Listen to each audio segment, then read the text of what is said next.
नमस्कार दोस्तों, आप सभी का स्वागत है। मैं नीलमणि।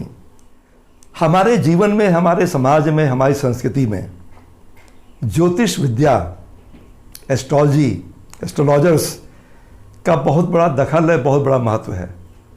और अब तो पूरे विश्व में इसका दखल हो गया है। लोग अपने जीवन के हर पहलू के बारे में ज्योतिषियों से सलाह लेते हैं, आमने सामने भी लेते हैं, ऑनलाइन भी लेते हैं। कहीं जन्म कुंडली से दिखाई जाती है, कहीं हस्तरेखाएं, कहीं टैरो कार्ड, कहीं कोई और विद्या, न्यूमरोलॉजी या अन्य। जन्म से लेके पढ़ाई, शादी, बिल्डिंग बनाना, ज़मीन जायदाद खरीदना, कहीं और जाके रहना, विदेश यात्रा, बीमारी, हर पहलू के बारे में लोग सवालात पूछते हैं और ज्योतिषी उसका समाधान देते हैं। किसी न किसी तरीके से आपका संकट दूर हो जाएगा, आप ये समाधान करिए। ऐसे में ये सवाल उठना लाजमी है कि इतनी बड़ी महामारी आ गई, इतना बड़ा संकट आ गया और कोई ज्योतिषी, कोई ज्योतिष विद्या इसके बारे में प्रेडिक्ट, फोरकास्ट नहीं कर पाई। लोग गए होंगे, अनगिनत लोग गए होंगे ज्योतिषियों के पास अपनी समस्याएं या कोई सवालात पूछने के लिए, परामर्श करने के लिए, लेकिन कोई बता नहीं पाया कि ऐसा समय आने वाला है कि आप महीनों घर में कैद हो जाएंगे, आप लोगों से मिल नहीं पाएंगे, आप यात्रा नहीं कर पाएंगे, आप कुछ भी छुएंगे उसके बाद हाथ धोएंगे, आप किसी को छू नहीं पाएंगे, हाथ नहीं मिला पाएंगे। लोग सैकड़ों हजारों किलोमीटर पैदल पैदल चले जाएंगे। ऐसा कोई बता ही नहीं पाया। क्यों ऐसा हो गया? क्या ये जो विद्या जो है वो पूरी तरह फेल हो गई? लगता ऐसा ही है कि ज्योतिष विद्या इस पैंडेमिक, इस संकट जिसमें हर व्यक्ति, हर इंसान प्रभावित हुआ है, हर देश जिससे प्रभावित हुआ है, लोगों के रोजगार, धंधे, अर्थव्यवस्थाएं सब इससे प्रभावित हुए हैं, लेकिन कोई ज्योतिषी, कोई एस्ट्रोलॉजी इसके बारे में बता नहीं पाया। ये बहुत महत्वपूर्ण सवाल है, इस पे अवश्य ध्यान दीजिएगा। तो क्या ज्योतिषी निराश हो गए हैं?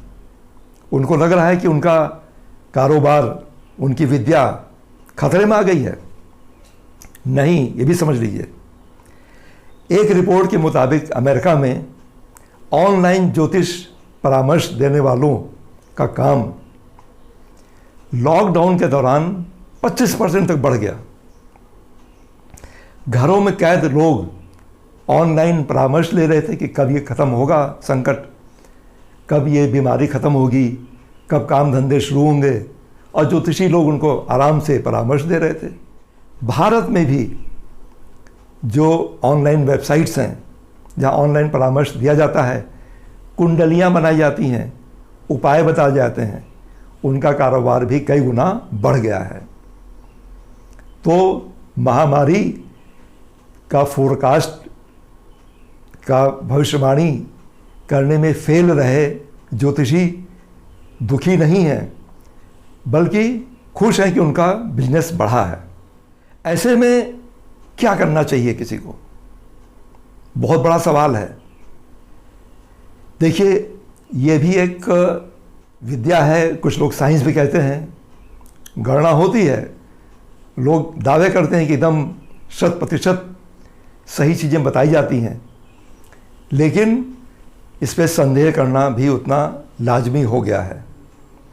जब इतना बड़ा संकट जो विद्या ना बता पाए, उस विद्या में कोई ना कोई कमी ज़रूर रह गई होगी।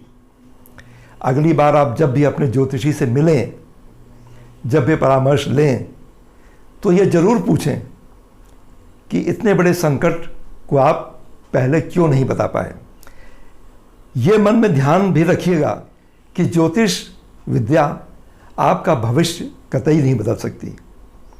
कोई एस्ट्रोलॉजर, दुनिया का कोई व्यक्ति आपको छोड़ के आपका भविष्य नहीं बदल सकता है। अपना भविष्य आप ही बना सकते हैं, बिगाड़ सकते हैं, उसको बदल सकते हैं। किसी प्रकार के कोई उपक्रम करने से ज्योतिष आपके भविष्य को, आने वाले संकट को, आने वाली खुशियों को बदल नहीं सकता है, रोक नहीं सकता।